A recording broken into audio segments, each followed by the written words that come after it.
Righty.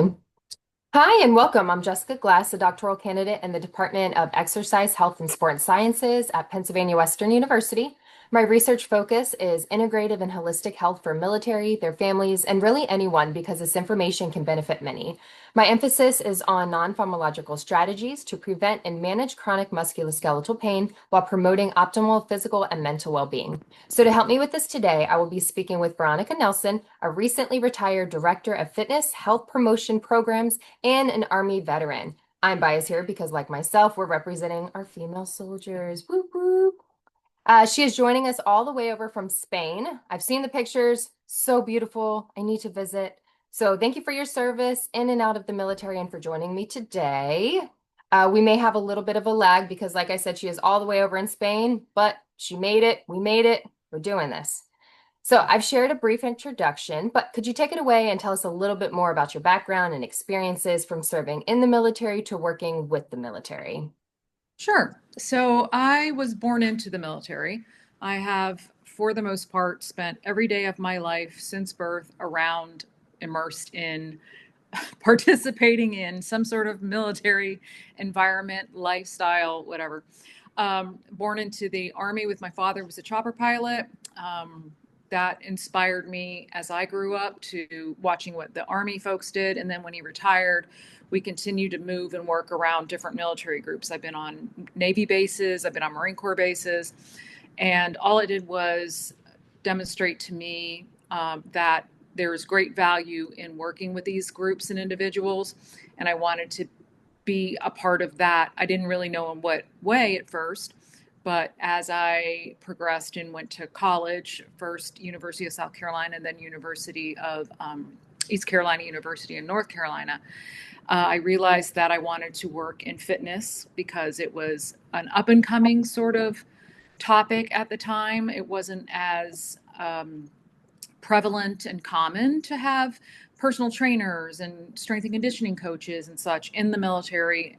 Programming was changing, things were changing, and I wanted to be a part of that. So I started with education and then went on to work at Marine Corps Base in Camp Lejeune and started just doing the basics. I was a personal trainer, I was a rec assistant, just doing the basic things, and just really, really fell in love with that environment and really believed in what could be done in those environments with these individuals, and saw what was lacking for all participants in these programs, from family members to the active duty to the retirees. Progressed into my career, ended up at Quantico. I started as assistant fitness director and then moved up to director of fitness and health promotion programs and stayed there for 26 years and saw a lot of change, saw a lot of growth, and saw what still needed to happen before I left. So. Well, perfect, because that's all the questions I got for you. And it sounds like from the beginning of kind of just what drew you to that is, I mean, that's exactly what you did. So Mm-hmm. that sounds great. Okay, so today I really wanted to focus on just exactly what you're saying, promoting optimal physical and mental well-being, and what military bases can actually offer our service members, their families, because I know spouses, dependents, and then just really anybody who has access. So I know it has to be like government workers or really just anybody that works on the base, correct? Yes, if they are a DoD employee with a common access card, CAT card. Perfect. Ours. Every base is different still, unfortunately. A lot of standardization still lacking across the board. But at our base, if you had access legally and lawfully, you were able to come into the facility. Some things were for a fee, but for the most part, most services were free. Perfect. So that's why a lot of my focus is, yes, military, but I also want to, I know the families can go on there, so we need to help them. And a lot of them, just like you, growing up with the military, might end up joining the military or working with the military. And then just really all of this information can really be geared towards anybody. So what types of programs or classes were most in demand among these individuals that would actually come to your fitness center? So, in regards to classes, we had group exercise classes, so those type of programs, and then we had our high intensity training center which had HIT classes, HITT, because it's not the HIIT that most people are familiar with. But in classes, the the active duty folks were drawn to spinning for a cardiovascular mix up. Instead of running, run, run all the time, they would go in and do an organized spin class. And then over time, it wasn't immediate, the yoga classes took off when the mentality did start to shift toward holistic type of training. Your flexibility is as important as your strength and your cardio. And also, they were really catching on to the mental component of yoga and the importance of it and the value of it, which 26 years ago would not have happened. To get an active duty Marine, specifically male, into a yoga class would have taken a small act of Congress. So, but before I left in the last few years, it would really gotten a draw. So they were very smartly looking at the different ways that they could train rather than all just migrating up to the fitness deck or all just going outside for a run. So it was good to see. Yeah, it's interesting you say that because I see the shift and just, I mean, it's been so sad to think this, but I've been out of the military for almost 10 years now. And I even remember back in my day when they would say, embrace the suck or just keep on Mhm. running, you'll get better. And Mhm. you're like, well, actually, I messed up my ankle, but I'll just keep running and maybe I'll get better. But after I got out and obtained my degree and attained all this knowledge, I'm like, wait, everything I learned was just completely incorrect. And if we Mhm. could have provided that knowledge, which is kind of the point of what I'm trying to do, then maybe we can help. So it's nice that even you see that shift from you being in the military to even getting out of working with the military. Yeah. In regards to other type of programming, we have a very robust program at Quantico. Again, every base is going to be different in the Marine Mhm. Corps, probably across all branches of service. But at Quantico, it does mirror even some of the much larger bases. We have the gym with the self-directed fitness. Of course, everybody can go in and work out. We also have the high intensity tactical training classes, which are very different in that component. They're not traditional strength training. They are a component that includes strength and conditioning as far as Olympic lifts, cardio conditioning through different means, really does focus on rest and flexibility. There were literally days off programmed into the HIT training. So it turns training on its head a little bit when you look at traditional training, but it is what was needed as what the Marine Corps was starting to do in regards to at least their testing with their combat fitness testing. They needed to train differently. So the HIT program was a way to help get them there because it was new to most Marines. Most people were either running or doing standard weight training. Other programming would include doing our return to readiness program, which is working with injured Marines, doing what physical therapy cannot, which is get them ready to go back to what they were doing once they are injury free. The physical therapists do not have time to sit and work with somebody 3 times a week on the basics and relearning movement and getting strength back in the areas in which they have weakness from the injury. And it was a real nice opportunity to address imbalances that these Marines were not injured from, but needed to be addressed. And we snuck it in there. So Yeah, without that them was a knowing. really, yeah, it was a really great way to get them really in better shape than before they were even injured sometimes because we had that opportunity. We had a captive audience. So we also have the body composition program for the overweight Marines. And we would do that to try to train them in a different way than what their unit would train. A lot of the standard training for Marines is go run, go do pull-ups and things like that. And that if that worked, those individuals could potentially not be overweight. So we would train them and do different types of things with them and require that they go see our registered dietitian. So they would get all of the aspects of training and nutrition guidance that they would not get from their unit. And nutrition is one of the things that I wish every Marine was required to go sit and do, because the misinformation and what they thought to be true when they walked in there it's mind-boggling. But we have really robust programs across the board from wellness, fitness, you name it. It's funny that you mentioned that because actually right before I got out the military, I always went to this gym just all the time. And I never noticed right across the street there was a Army Wellness Center. And because I never had overweight issues or was on that program, I never, was sent there. But I just wanted to go in there. So I just walked in there just to see what would happen. And I met an exercise physiologist and a dietitian. And I figured out what a bod pod was, and I got to just see all the information that they taught. I'm like, oh my God, this is amazing. And I love this Hmm. information. That's actually what Yep, guided where I was going to go. Like, why are we not learning this? This is only for overweight soldiers, but I feel like everybody needs to learn this information. absolutely. Yeah, so that's great. Okay.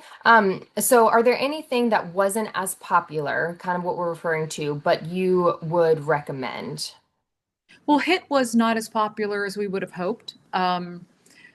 Marines didn't seem to grasp that that type of training was still going to result in the body type that they wanted. You know, a lot of them would go into the gym with the desire to look, you know, a Oh, yeah. certain way for a certain aesthetic. And they couldn't seem to understand that changing the training methodology wasn't going to negatively impact that aesthetic. But we also needed them to learn and wanted them to learn that the aesthetic is nothing if the rest of the package doesn't work. So you can put a pretty wrapper on it, but if it's not a good whatever's on the inside isn't good, then what's the point? So we Yeah. had a little struggle with changing that mindset. I think that on our side of the house on Semper Fit, from the civilians and the subject matter experts, exercise physiologists, and the personal trainers, we all understood why this was so important. What we weren't getting was that some of Marine leadership wasn't getting it and therefore selling it to their Marines. As time went on, it got better, but it was still, I would say, a very underutilized program for what it could offer. Some of it was a logistical issue at Quantico, very small facility for our HIT program, but 9 months out of the year, we could also be outside. So we had a lot of options on how to train these individuals. It just was a little bit of a hard sell to get them to see what the difference was and the value of it. They weren't going to lose anything by training that way. They were actually going to gain a lot, but it was hard because they didn't think or wouldn't immediately see a bigger bicep, right? Or whatever that important muscle was that needed to poke out a little more than the others. They weren't going to see it right away, or it was going to not look like they thought it should, even though they were going to look great. So that was a little bit different, but that's a difficult across, I think, anywhere in fitness, is that sell of a look rather than the value of fitness and wellness. Um, Ego will always win out over the other, unfortunately, at least at this point. But so that was underutilized in my mind. And some of our health promotion programs were sometimes underutilized. You know, wanting them to go to a stress management class. Well, that means they would have to admit that they are under stress or they're not Yes. handling it well, and they can't do that. So again, these things changed over time. I was there a long time, and it went from pulling teeth to them finally, like I said, going to yoga classes and getting the information that made that connection in their head, that yes, mental wellness is as important as what my body is doing. So that finally, it was a growth process and it was happening. So Yeah, it's very interesting. I mean, we're saying, hey, stop only lifting weights and working on these biceps and these muscles that you want to, you know, obtain. But then we're like, hey, let's do some yoga. Hey, let's do some stress management. Hey, let's go mhm, do high intensity tactical training. And they're like, no, you are throwing way too much at mhm, me. I just mhm. want to do this. And we're like, okay, well, you got to pick something different because what you're doing, it's not quite working. No. But I actually wanted to go back to when you mentioned, I noticed this when I was in the military as well, but a lot of people, you get hurt, you get injured, and you have to go to PT first. And then after PT or even before PT, you'll have surgery. And then it's like, okay, well, what do you do after that? And I think Mhm. people are not going to assume, oh, I need to go to a personal trainer to get better. And a lot of time is, people really don't even know what an exercise physiologist is. And these are the people you know to work with, but really they're so few and far between, or you can only find them in the military if you can even find them. So it's really even hard to figure out that. And then after you've done PT or you've gotten your surgery, instead of just getting kicked out of the military on, disability or medically discharged, now you're like, okay, well, how am I supposed to get up to that tactical level with the rest Mhm. of, the individuals? So I think trying to find a way to get them better is something that's really underutilized. We need to kind of figure out. Mhm. So that's interesting. Now, There were what some, are, go oh, ahead. I was going to say there were some areas that, so one thing that I did earlier on in when I was the assistant fitness director, and I had more free time, I was able to go to the basic school, to TBS, where they Ah, basically make officers from after they graduate from officer candidate school. They go there for 6 months and learn how to be officers in very in depth. But a lot get hurt because it's very taxing to hike with all this weight out to the range and back. They don't condition them, they don't prep them, and off these folks go and they get hurt. Well, TBS would just send them to sit someplace and wait until they were quote unquote healthy again, send them right back out where they what had hurt them, and they would get hurt again. So they were spending an inordinate amount of money just watching people sit. It's already a very expensive training, six mhm. months for 200 Marines with 5 companies on deck at the same time. That's a lot of money every year to put into this program. They finally realized that what they were doing in waste, and they started having, well, I was the only exercise physiologist on board at the time. They didn't have an athletic trainer, they didn't have anything of the sort. So I would go out and train them 3 times a week to do things to get them able to train again without breaking again immediately, Mhm. because they were just on this hamster wheel of dysfunction. Yeah, So the Marine Corps was finally figuring it out, but sometimes I guess you have to get their attention with that value what was important to them, not wasting money. So sometimes, you even have to look at the Marines. You're like, you're wasting money not sending them to us to train them because they're not able to do their job. You've invested in them, and now you're going to kick them out because they're hurt. exactly. So sometimes, yeah, sometimes we had to demonstrate a fiscal a Yeah. fiscal pain threshold so that they could kind of grasp it. But I was happy to sell it however I had to. It didn't really matter. Exactly. It's like I want to help this community, Hmm. but I also know that, profit is what's in your mind. So how can we Right. join these two together? But they need it to be brought on a silver platter. And they're like, okay, this makes sense. Let's do it. Hmm. They're Yep. paying you, they're paying them. And then if they get kicked out because of that, they're probably going to go on VA disability. Then you got Yes. this whole thing. And it's like, we can prevent a lot of Mhm. this. Of course, just Yep. injuries are going to happen, but can we prevent a little bit of it at least? And then Yeah. maybe they'll want to stay in longer because they're not hurting every day. Hmm. Okay, so I know we talked a lot about physical, and a little bit on mental, and I know that there's definitely been a shift when it comes to just mental well-being. And I remember, there's suicide watch. Oh, someone, Hmm. they're suicidal, so let's just watch them and make sure nothing bad's going to happen. And then there's the shift of trying to get them to say, hey, you need help, let's do something about it. And can you talk a little bit more about that shift and if there's anything that you would recommend?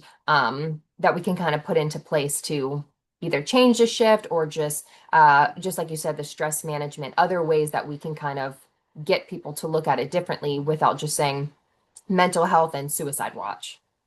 So the Marine Corps, through a very painful process of losing a lot of Marines to suicide, became aware that they really had some issues that were not being addressed.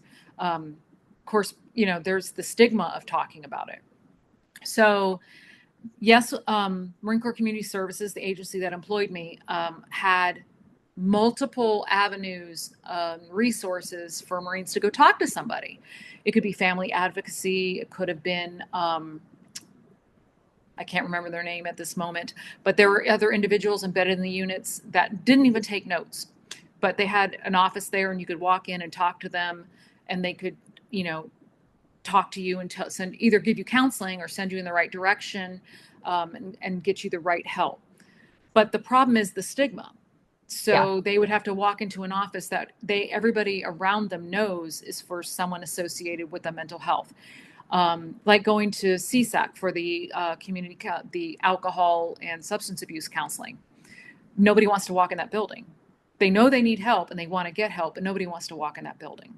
Mhm. So what we started, and what I was always saying should happen more and still should happen more, is embed those individuals in the gym, so that when a Marine walks in the door, instead of going in at Quantico and up the stairs to the fitness deck, he just takes a hard left into the health promotion wellness department, goes to the door with the whomever's on, you could rotate those individuals through who do these different counselings or give them permanent space. And he just has to walk in there. No stigma, no shame. I'm going to the gym, and off you go and you get the help you need. Mhm. So I always said that they should send more people over and do that. It didn't really happen. It wasn't that there wasn't enough staff. It just, I don't know what the issue was on the other side of the behavioral health individuals who maybe didn't want to come over there and do that part of it. But I was always a firm believer in put someone in the gym. Right before I retired, they did bring on board a they changed the name 7 times and I can't remember what it was. It had different titles, but they brought in a new position, and this individual is in the facility, and they are sort of the first line resource for people. So this individual teaches classes on coping and counseling and other things, giving them an opportunity to engage with Marines. It's a very long class too. It's like 6 weeks, and so not all in a row, but they Mhm. come once a week and sit and learn different ways to cope with stress or handle whatever it is, and then the individual can give further referrals and resource. What the beautiful thing about this individual is, though, everybody that I've met who's in this position is just one of those people that other people feel comfortable going to. There's just something about them. So, which is what they needed to be, because when our trainer wasn't in a class teaching or out at a unit giving briefs, which is another way she would Mhm. get them Pay to pay attention. attention and come on in. Um, people would just walk in and go to her door, and then she would close the door, go talk to them, do what she needed to do. And again, if someone does, because she is basically a social worker slash counselor, if someone did articulate they wanted to harm themselves or others, she is mandated to refer to go back to the unit. But that needs to happen too. But Mhm. it was a wonderful first resource for these people who are just stressed out enough that they're starting to lose the ability to cope and not see the dark. They're Mhm. just losing the ability to figure it out on their own. And whether, someone went in, closed the door, and just cried for 30 minutes for no other reason than they needed to do it somewhere in front of somebody, she would say she was there. And even I couldn't even get my employees out of our office because they needed to go in there and talk to somebody. So they like, I need to go over here and talk to her for a second. I'm like, okay, please do, because if it's going to help things here, I'm happy to let you go Exactly. in there. See you in a half an hour. Have a nice day. Yeah. So it was it. They did and units across the Marine Corps were getting those embedded in all units. She had come from another unit in North Carolina and came to us. Wonderful, wonderful resource. And the Marine Corps through Semper Fit was changing and adding spiritual wellness individuals and some other people onto the roster, so that those individuals again be embedded in Semper Fit, which means embedded in a gym. Because if the Marine Corps can't hire all these people, they don't have the resources. So Semper Mhm. Fit can have the resources. And if behavioral health wasn't going to do it, then the fitness people were going to do it. Yeah. So yeah. And it just became like our dietitian became like a second level counselor. You're in there get in the weeds with people, because even food disorder has a lot of layers to it, and you find there's a psychological component or something happening. They're stress eating, they're angry, they're this, they're that, they're drinking too much, you hear about it, you're going to hear about it. And so they could refer, which was a wonderful way to get to the right resources. And the trainers became everybody's bartender in a non-alcoholic way. Yeah. That Yeah. you hear things that you have to literally stop and say, hey, let's take a minute Yeah. and go over here and chat about that, even though that's not your wheelhouse, so you can get them to where they need to be because you're not a social worker, counselor slash whatever. Mm-hmm. Um, I wasn't in behavioral therapy. That's not my job, but you start to see the signs, Hmm. um, and you would hear it because there's something about that interaction of you're not there for that, but you need to get that off your chest, or you get Yeah. comfortable with this individual. You spend a lot of hot, sweaty time with them.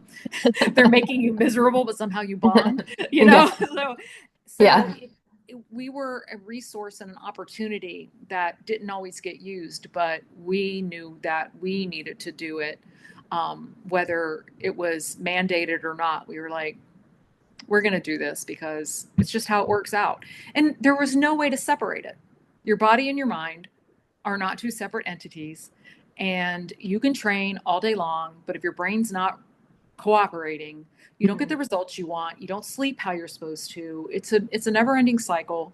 So everything had to be, addressed. And again, the fitness staff knew that. A lot of behavioral health people didn't really get that, even though exercise is medicine, and it always has been.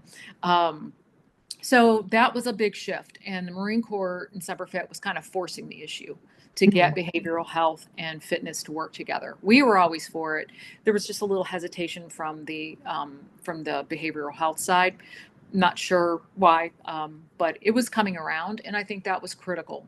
So before I left, a lot of that was changing, um, and hopefully things have progressed despite like hiring freezes and whatever else is going on out there. Hoping that they're still able to move forward with that because it's critical. It's absolutely critical.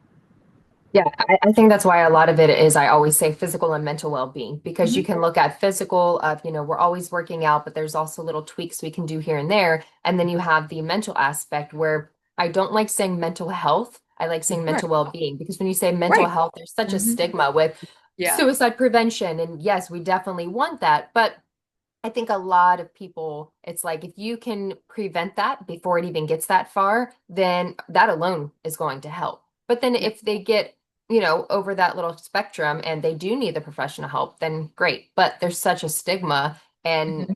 it's definitely changing with military and even just in the general population. But that's such a great idea about just embedding it anywhere that you can. And Hmm. if they go into the gym and the gym is kind of open all the time, but I think having all these resources and all just the employees knowing what everybody does, going Yep. in there, turning to a different room and bam, you have somebody to help you there Mhm. without other people really knowing. Yep. That's great because I was actually going to ask you, what are the challenges that you face and then what are some things that you'd recommend to bring in? But just I think embedding it is probably the best thing that you can do and just seeing that Absolutely. shift. Hmm. Okay, so now that you are living the retired life in Spain, and I'm stealing all your information now, do you have any other advice that for these future professionals or even people that are there right now, that you would also like to add a little bit more to help these individuals out? Just look for the most holistic way to do things.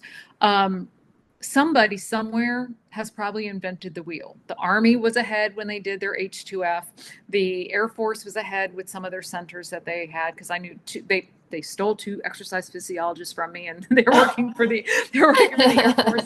One's living his best life in Italy, and the other one just left Italy. So um, but they look at what they're doing, look at if you need to justify it, look at what their numbers look like in regards to suicide or alcohol incidents, whatever it is that your litmus test or your needs to be, look at them. But everybody needs to understand that everything plays a role. You cannot put behavioral health in a bucket. You can't put nutrition in a bucket. You can't put fitness in a different bucket. You can't put physical therapy in a separate bucket. You have to make it all work together. And that's how you're going to get your best warrior. That's what they want. They want their most resilient, they want their most lethal warfighter. Then you have to work all angles. And they are seeing it. And I just know that it's a fight because there's budgetary constraints and there's location and which location has what resources. A Quantico and an Okinawa, Japan, are going to be very different things because of the literal demographics of the employees. But then you do something like you're doing, where you make it online. You find the resources, you put it together, and you build it so they can come. That's what they need to do, no matter where they are. Yeah. Yeah, my mind's going in so many places right now. Yep. And I think with the Veterans Affairs, that's kind of what I've noticed that just the shift in like the past 5 years is they've been doing whole health. And so, just looking at every aspect of an individual, and it's not in these different buckets. They kind of all just morph together. Hmm. And I think the VA is doing great, but they're working on, okay, these individuals are hurt. What can we do to help that? I'm like, we Hmm. need to bring that into the actual military. I know it's a little bit difficult because they're wanting to look at the physical aspect, or now we're just looking at the mental health aspect, but really just trying to focus on everything, and Hmm. you can prevent a lot of that stuff. So then you don't have to end up in the VA system. Right. Yeah, Well, thank you. there's always going to be, something in someone that needs further care, but we can really negate a lot of the length of time that someone's in there or the level of care that they need. We can always manage that better. Just look at everything holistically. Don't ever think you have all the answers and know it all. 'Cause I assure you, that is not the case. This is why I keep talking to people like you. I'm like, all right, give me more information. What do you got? Yep. Well, thank you so much. It's been a pleasure speaking with you. Any last tidbits? You'd like to take No, from I here? think I think I've articulated all my thoughts at this point. So So much. Thank you for your time and sharing your knowledge with everyone. And hopefully we reach as far and wide like Japan. great. That would be awesome. Thank you for Thank having you. me. Thank you.